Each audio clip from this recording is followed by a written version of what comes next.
Chapter 25, Maniac Magee. In the morning, Grayson bought Maniac an Egg McMuffin and a large orange juice. He bought the same thing for himself, so they ate breakfast together in the baseball equipment room. You sent me to bed without a story last night, Maniac kidded. Grayson brushed a yellow speck of egg from his white stubble. I got no stories, I told you. You wanted to be a baseball player. They ain't no story. Well, did you become one? Grayson drank half his orange juice. Just the minors, he muttered. Maniac yelled. The minors? Could never make it to the majors. There was a frayed weariness in the old man's words as though he had long since worn out. Grayson, the minors. Man, you must have been pretty good. What position did you play? Grayson said pitcher.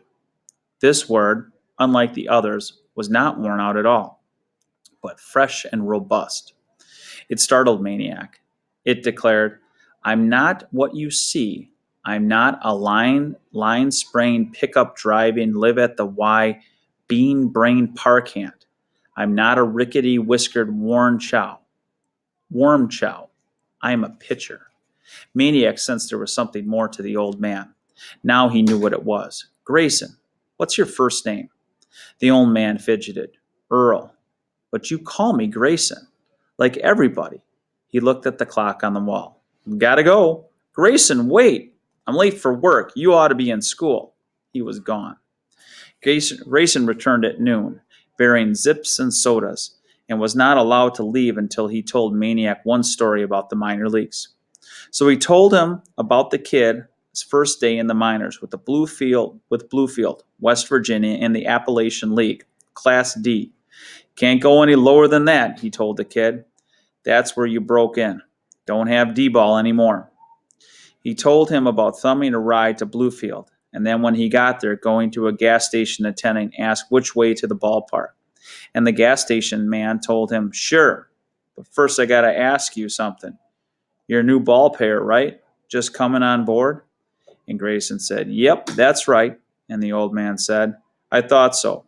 Well then, you're just going to want to make your first stop right over there. He pointed across the street. That there restaurant, the Blue Star. You just go right in there, sit yourself right down, tell the waitress you want a biggest steak on the menu, and everything else you want too, because it's all on the house. The Blue Star treats every new rookie to his first meal in the town for free. Then he gave him a wink. They want your business. Great, thought Grayson, and he did just that.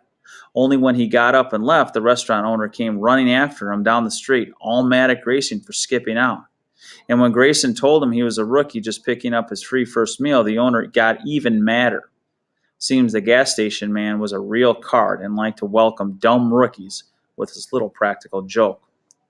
And that's how it came to be when the Bluefield Bullets took the field that day. They did so without the services of their new pitcher, who was back in the kitchen of the Blue Star restaurant doing dishes to work off the 16-ounce steak, half a broiled chicken, and 2 pieces of rhubarb pie. After a story like that, Maniac couldn't just stay behind, so he tagged along with Grayson, went back to work. He helped the old man raise a new fence around the children's pet yard. When the park superintendent came around and asked about the kid, Grayson said it was his nephew come to visit for a while. The superintendent, who managed the budget, said, we can't pay him, you know.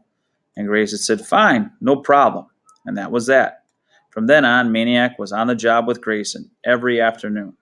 They raised fences, mended fences, hauled stone, patched asphalt, painted, trimmed trees. They ate breakfast, lunch, and dinner together, sometimes in the equipment room, sometimes at the restaurant. They spent weekends together. All the while, Grayson told baseball stories, insisting all along, I ain't got no stories. He told about the Appalachian League, the Carolina League, the Pecos Valley League, the Buckeye and the Mexican Leagues, about the Paducah Twin Oaks and the Natchez Pelicans and the Jessup Georgia Browns and the Liero Lierettes, all minor league teams, minor league baseball. Sleazy hotels, sleazy buses, sleazy stadiums, sleazy fans, sleazy water buckets, curveballs, bus fumes, and dreams of the majors, clean sheets, and an umpire at every base. Funny stories, happy stories, sad stories, just plain baseball stories. The happiest story being the one about Willie Mays' very last at bat in the minor leagues before he went to the New York Giants immortally. Well, it was old Grayson himself who had his last crack at Mays in the ninth inning of a game with Indianapolis. And what did Grayson do? All he did was set the say hey kid down swinging on 3 straight curveballs. The saddest story was one about the scout who came from the Toledo Mudheads.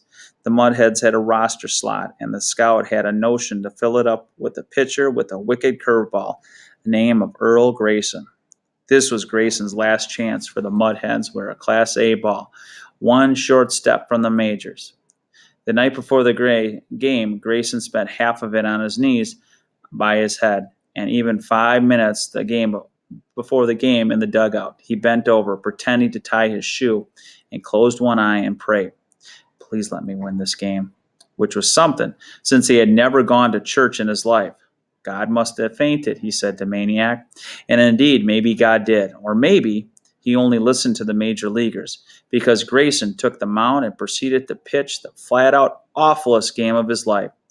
His curveball wasn't curving, his sinker wasn't sinking, and his knuckler wasn't knuckling. The batters were T-Daws as if they were the invasion of Normandy Beach. Before the third inning was over, the score was 12-0, and Grayson was in the showers. He was 27 years old then, and that was the closest he ever got to the big show. He hung on for 13 more years, a baseball junkie, winding up in some hot tamale league in Guadalajara, Mexico, until his curveball could no longer bend around so much as a chili pepper, and his fastball was slower than a señorita's answer. He was 40, out of baseball, and all for intents and purposes out of life. All those years in the game, all was fit to do was clean a restroom or sweep a floor or lay down chalk on a line or far down the road tell stories to a wide-eyed homeless kid.